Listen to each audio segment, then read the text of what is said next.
next 10 years, something that we've been certainly focusing on these days, because one of the things that we understand is we may not know the 2-year curve.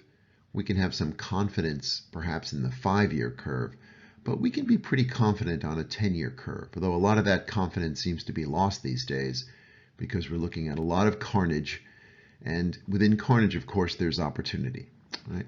And so the thing that we want to look at first, the carnage, what's going on? Well, we've got this onslaught of bad news, and I don't need to give you the laundry list of what you're hearing every day, but the real key is that we have had an economy that's been buoyed by fiscal stimulus, right? So we've had the Fed stepping in, we've had the US government stepping in, a lot of spending. We've just announced a $31 trillion debt. So the government has been spending a lot of money. The Fed has been providing the kind of stimulus through quantitative easing especially, and then of course keeping interest rates low, so that we've had this entire sort of system that's been spiraling economic values up and up. So then what happens when monetary policy gets constricted, when that fiscal stimulus may be pulled back or somewhat eliminated? Well, now we're seeing kind of the present value really matters, right? So when you're discounting values at a 0 interest rate, well, guess what happens to those values? Well, now you're suddenly discounting them at 6, 8, 10%. Well, now we know what happens to those values. The other thing is that a lot of these values to equities that were dependent on markets that were continuously going to grow and competitive environments that were going to be lax at best. Well, now suddenly, when there's constriction, when there's supply chain disruption, we're seeing that there's valuations dramatically impacted, and in many cases, appropriately so.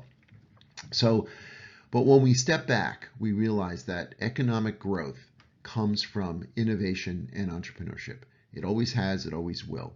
One of the things that's happening now is the capital that provides the engine for that growth and that entrepreneurship and then that innovation is greatly constricted now.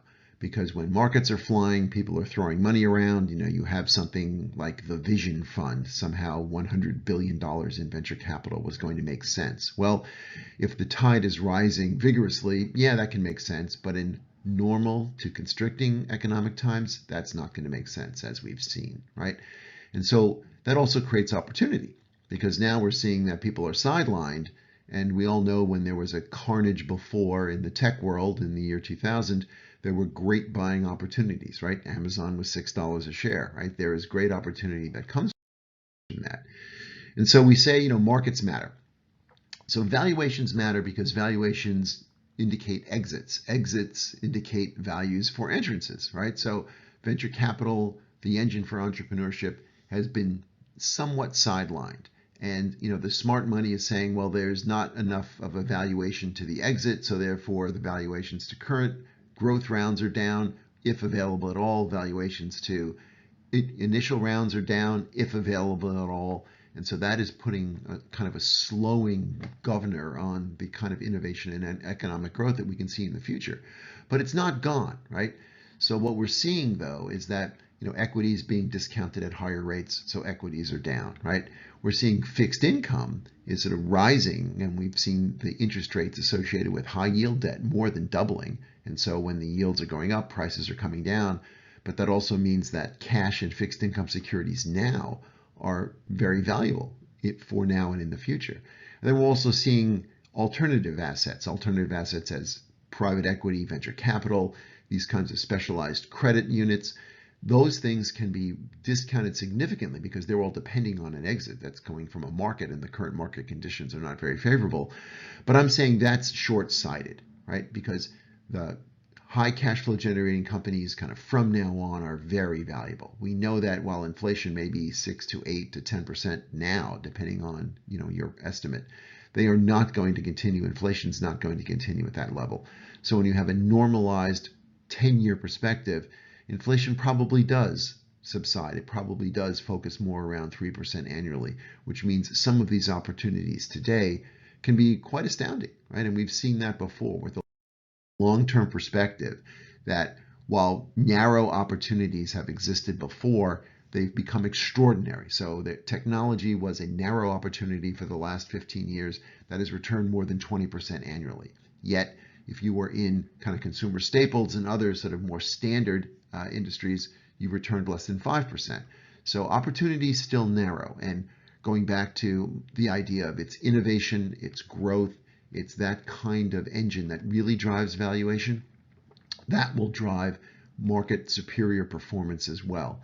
And so in the near term, everything's correlated. Markets are down, everything goes down. So whether you're technology, consumer staples, energy, minerals, mining, it doesn't matter. Everything is down because everything becomes correlated. Everyone runs for the door at the same time. But then cooler heads prevail over time, and we see real opportunities, right? And so, as we mentioned before, the punch bowl, right? The infamous Fed punch bowl, or we called it the Greenspan put. Perhaps now we can, call it just the Fed put, because ultimately, if valuations get too low, the Fed will do something, lower interest rates, engage in quantitative easing, do something to drive values, right? Well, when things get a little bit too hectic in the markets, as we've seen Paul Volcker very famously saying, it's my job to take away the punch bowl, right, as the party starts getting going. Well, the Fed didn't take the punch bowl away for the longest time, or they were delayed in taking away the punch bowl. So now we're seeing the punch bowl is kind of taken away.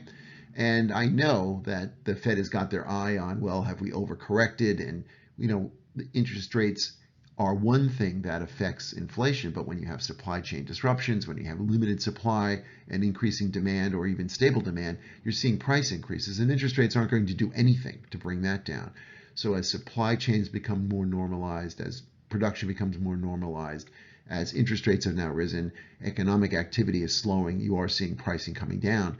But at some point, driving the country into a recession is really not a good alternative just because prices are rising, right? So we will see the Fed sort of bring back the punch bowl, as it were. But as we've seen, cash really matters. Cash generated no return if you just held cash. Now it is generating a return. You've got 5-year treasuries over 4%, right? But more importantly, you have cash flow generating companies, whether they're like minerals and mining companies, are generating significant cash flow, and they'll continue that cash flow. And then you've got other securities, even REITs and other cash flow generating securities that are yielding 12 to 15% annually. That cash flow is going to remain, and those opportunities are really there. And so you can look at, we say, the rough waters versus the horizon, right? So the waves may be crashing against the boat, but the smart captain has his eye on the horizon. He sees where things need to go. So if you're being tossed about a little bit today, that's beside the point. The point is that there's a horizon, and there's a horizon for high cash flow generating investments. There's a horizon for innovative companies, technologies, real innovation that can disrupt industries, and large global industries are being disrupted, whether it's finance, communications, life sciences. That horizon is very attractive. In the near term, funding is dried up. It looks like those industries may be going sideways, but that's a very short-term effect. That's a wave on a boat. It's not the horizon, and it's not something to keep your eye on. So the opportunities are still there in those areas. All right, so in summary, we're saying that, yes, there's carnage. There's market carnage. Stocks are down. It's more than a correction. In some cases, 20% or more overall. And some companies are down. We've seen companies down 50, 60% from their highs. Those are the technology companies. Mostly, they've been highly valued. They're impacted now.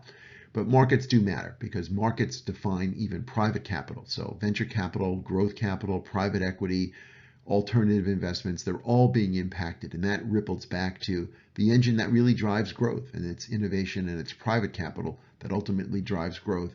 But that growth is driven because there's an exit to a public offering, or perhaps an acquisition by a public company. So we get at, okay, when is the best time to invest? Well, when there is blood in the streets, right? And I know that Lord Rothschild said that, and it is always the case that when there's carnage, it's a good starting point, right? Because returns are generated by a starting point, not just an ending point. So we're starting at a lower point. So returns on that very innovation, on those technological breakthroughs, and on these high cash flow generating companies, all those returns will be greatly enhanced because the starting point is so attractive. And that's really the point. So the long lost punch bowl is still going to be there. There is still going to be a put, as it were, that fiscal stimulus, monetary policy will provide. But at the end of the day, the starting point, which is right now, is a great opportunity. And those specific opportunities that I've identified those will be increasingly the best opportunities to pursue. And so, in conclusion, we've identified where there really can be opportunities, where there really can be things to avoid, these companies that were assumed that, well, there'd be no competition, interest rates will always stay low, the present value of those future cash flows will remain high. Well, that's not the case. But now we have starting points that are low, we have growth and innovation that will occur, and real value and future cash flows will be there. And so those investments will generate a high return, and that's where the real opportunities are in this market.